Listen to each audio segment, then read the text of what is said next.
Top night pipe down, hey. She asked for top and I tell the whole pipe down. Bitch, give me pop like right now, yeah, bitch, right now. I pop a Zango like out. She give me top and I pipe down, hey. She asked for top and I tell the whole pipe down, bitch. What's up, guys? WreckItReezy back at you another My Hero Academia manga chapter review. And this time we got chapter 279, and this shit is hype. This shit was such a banger.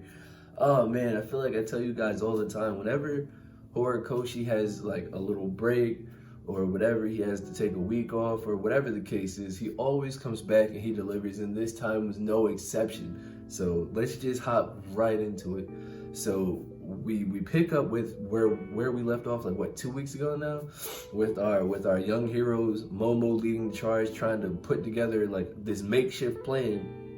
Because as we saw in the last chapter, Midnight was literally just like on the headset, like, hey guys, you guys got to do this. I'm not going to be, like, the pros, we're not going to be able to finish this alone. So they tag in our students. Our students are on the battlefield now, trying to stop arguably one of the top 5 strongest characters in the entire series. This, it is beautiful. So we get Momo giving a brief breakdown to her classmates on what this plan is going to detail and how they're gonna slow or stop Giganto. And it's just like Momo, I feel like her character has been super underappreciated to an extent. She did her thing in the cold joint training arc. Granted, her team didn't win, but her team didn't really lose, kinda, because like Kendo even says, like, this doesn't feel like a win to me. So Momo, she's tough, she's hanging in there. But my man Mudman, Juzo, my guy, we finally get some more Juzo hype. So Juzo uses his quirk, turns the whole terrain into mud, and then it actually freaking works. Giganto gets stuck in the mud, and it's crazy. Like, well, first off, we get like one of the students figures out that the League of Villains is on Michia's back because they can see Dabi's blue flames. So we get a brief little confrontation between the League of Villains on Michia's back and our student. But for Momo's plan to work, they need, like, at least one of the students has to throw the sedative in Michia's mouth to put him to sleep. So that's kind of the whole big thing that they're doing right now. Like, they have Michia stuck in the mud thanks to Juzo's quirk, and now our students are launching an all-out assault on Michia. Like, we get the Vine girl from Class B, who's like apologizing for like putting Michia in the mud and then wrapping him up with her vine hair. And then we get my guy Sato Sugar Rush and the Beast guy from Class B trying to yank open Michia's mouth. And the rest of our students, like, they hop on the offensive. Like, they go and try to attack the League members on Michia's back. So that was pretty hype. Like, Earphone Jack actually gets burned by Dabi's fire, and that was pretty cool. And then, like, we get all the little tracers planted on the League members, and Kaminari was about to have another big moment in this arc. But I keep telling you, niggas, do not sleep on Mr. Compress, because Mr. Compress was like, no sir, we are not going like that. Finesses him, shoots, like, I didn't know his prosthetic arm could like shoot his like, you know how we know how his quirk works. He touches stuff, turns them into marbles, but it looked like the front 4 of his fingers were open, like he shot the marbles out and then they turned into the slabs of concrete that he took from the mansion on his way out, I guess. So that was pretty hype to see. Compress, like, I'm always here for Mr. Compress hype, because I feel like on the lowest of keys, like Mr. Compress for the League of Villains, he's like that shoji role.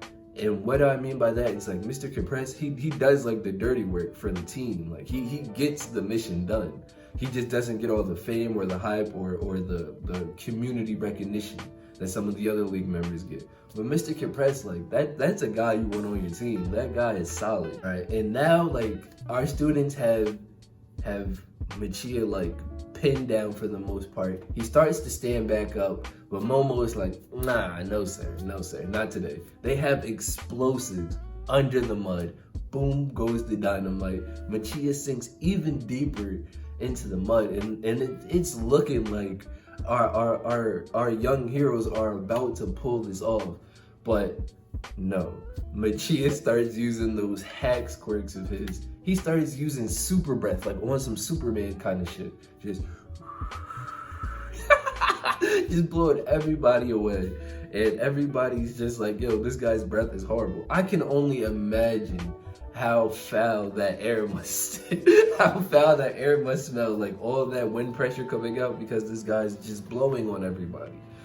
So then Dabi just becomes like Mr. Exposition and it just starts telling us some of like the quirks Michiya has. So apparently Michiya has this quirk where he can convert energy in a battle to size, and another quirk that allows him to block out pain.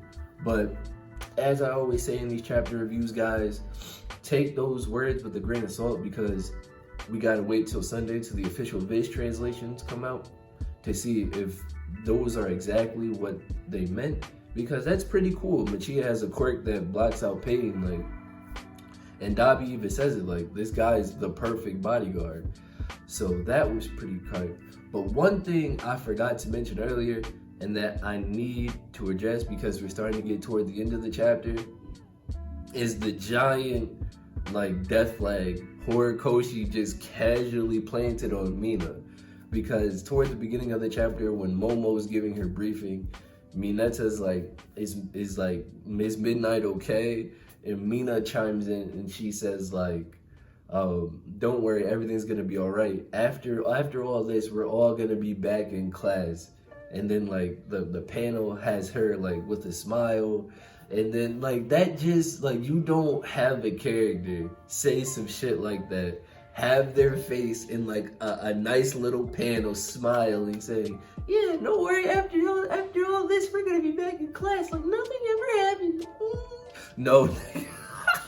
Like, no, bro, like it's raps. Like, Mina, she's out of here. And I feel like I haven't heard anybody talk about Mina dying. Like, everybody was like, Ida could die, Froppy could die, Kirishima, Kaminari's a traitor, but here Horikoshi is like, Mina, death flag.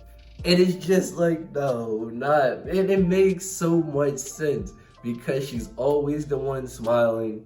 She's always the one in class who's cheerful, who's like bringing up the energy of the room. And it's like Horikoshi has her in the sights right now, guys. I'm big shook. Like, well, I can't even complain because at the beginning of this arc, I said it would be cool if one of the students died, and it looks like I might get my wish. Did I want the student to die? No. But I mean, we're here now. Because at the end of this chapter, like, we see Mina like rushing in her Acid Man attack, and I'm just like, no, Horikoshi, like, okay, I'm gonna get back on that. We still like, they still have Michiya pinned down. We have Mount Lady jump on Michiya's back, and then like these I hope that this translation is different because she's like, open up, here comes the airplane. I just thought that was hilarious, man. But, and then Mina's like coming in with her Acid Man, like I said, and I'm so just, I'm looking forward to next week. But like, okay, this is my just off the top of my head prediction. There's two ways this could go. Either Kirishima finally gets his redemption from that whole fiasco and he saves Mina, or Mina just ends up dead. Or maybe like third option, like something happens, she gets swatted away, and then Giganto just goes on about his business like nothing happened. Which is likely to happen, but I don't know, man. Horikoshi just throwing that panel of Mina in there smiling, saying we're all gonna be back in class together and it's all sunshines and rainbows. That just didn't sit right with me. That just made me uncomfortable. Like, Horikoshi, why? Why? All these students here and you pick Mina? God damn it, Hori. But that's gonna do it for this chapter review, guys. Chapter 279 was a huge banger, and yeah, be sure to stick around here because I got some new videos coming out this weekend that you won't want to miss. But as usual, guys, thanks for stopping by. I've been Reezy. You guys just got wrecked. And I'm going to catch you guys in the next one. Peace.